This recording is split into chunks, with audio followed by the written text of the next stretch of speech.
सुप्रिया अपने माता पिता की बहुत प्यार से पालकर बड़ी की हुई बच्ची थी।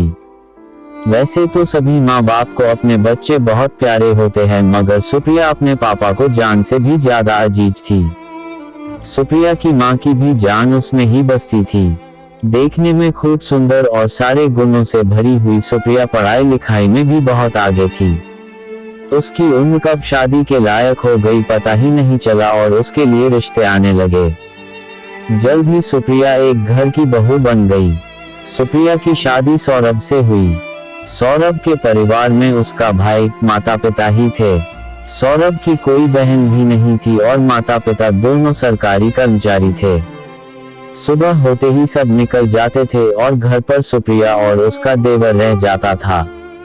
सुप्रिया अपने देवर में छोटा भाई देखती थी। उसे उसकी सास ने भी कहा था कि उसके नौकरी पर चले जाने के बाद गौरव का खाना पीना सब सुप्रिया को देखना होगा, क्योंकि वो दोनों ही घर पर रहते हैं। सुप्रिया को भी इस बात से कोई आपत्ति नहीं थी।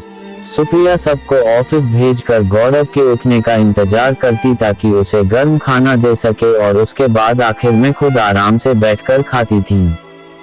गौरव के सिर पर कोई जिम्मेदारी नहीं थी, या कहिए माता पिता का लाडला बेटा होने के कारण उसके ऊपर कोई जिम्मेदारी डाली नहीं गई थी। इसीलिए वो आराम से उठता और जो मन में आए वो करता था।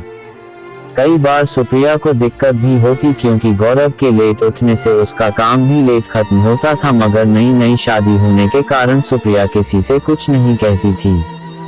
सुप्रिया की शादी को 2 महीने बीत चुके थे। इस दरमियान गौरव उसके काफी करीब आ गया था और उसके साथ ज्यादा से ज्यादा समय बिताने लगा था। सुप्रिया अपने भोलेपन में समझ नहीं पाए और घर के कामों में उसे कभी महसूस भी नहीं हुआ।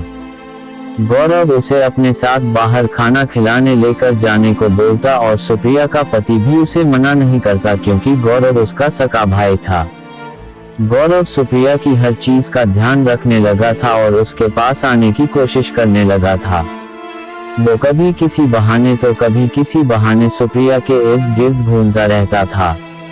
सुप्रिया को अब ये सब थोड़ा अजीब लगने लगा था, क्योंकि जैसे ही घर वाले वापस आते वो उससे सीधे मुंह बात तक नहीं करता था। उसके इस बदले हुए रूप को देखकर सुप्रिया बहुत हैरान थी। उसने सोचा इस बारे में अपने पति से बात करे, मगर वो गौरव को बच्चा समझकर सब नजरअंदाज कर देता था। सुप्रिया का कमरा ऊपर था और बाकी सबका नीचे था। गौरव की बढ़ती हुई हिम्मत को देखकर सुप्रिया ने उससे बात करना कम कर दिया। अब जैसे ही घर वाले अपने काम के लिए निकलते, सुप्रिया गौरव के उठकर तैयार होने से पहले ही सारा काम निपटा कर अपने कमरे में चल जाती और दरवाजा बंद कर लेती थी। फिर भी गौरव उसे फोन करके नीचे बुलाता कि उसे नाश्ता दे, लेकिन सुप्रिया कोई ना कोई बहाना करके अपने कमरे में ही रहती थी और कई बार वो उसका घर से बाहर जाने का इंतजार करती थी और उसके जाने के बाद बाहर आकर खाना खाती थी। एक रात सौरभ और सुप्रिया बैठे टीवी देख रहे थे। सुप्रिया ने देखा उसे एक मैसेज आया हुआ है जिसमें कुछ फोटो हैं और वो फोटो आपत्तिजनक थी, जो कि गौरव ने अपनी भाभी को भेजी, वो भी रात को। उसने तभी वो फोटो सौरभ को दिखाई तो उसने वो फोटो देखकर डिलीट कर दी और सुबह सौरभ से इस बारे में बात की तो उसने बड़ी बेशर्मी से कहा कि उन फोटो में ऐसा कुछ नहीं था, वैसे भी भाभी उसकी दोस्त जैसे है तो उसने भेज दी। सौरभ ने उसे आगे से ऐसा कुछ करने के लिए मना कर दिया और गुस्सा करके चला गया। जब उसकी मां ने उससे पूछा कि क्या हुआ है, उसने नहीं बताया। गौरव को अपनी गलती को कोई एहसास नहीं था, बल्कि उसे अपने भाई पर ही गुस्सा आ रहा था। उसे ऐसा लगने लगा कि उसका भाई ही उसके और सुप्रिया के बीच में आ रहा है। वो शायद भूल गया था कि उसका भाई ही सुप्रिया का पति है, वो नहीं। उसका सुप्रिया पर कोई हक नहीं बनता। गौरव की उस दिन की हद के बाद सौरभ ने भी सुप्रिया का साथ देना और उस पर भरोसा करना शुरू कर दिया।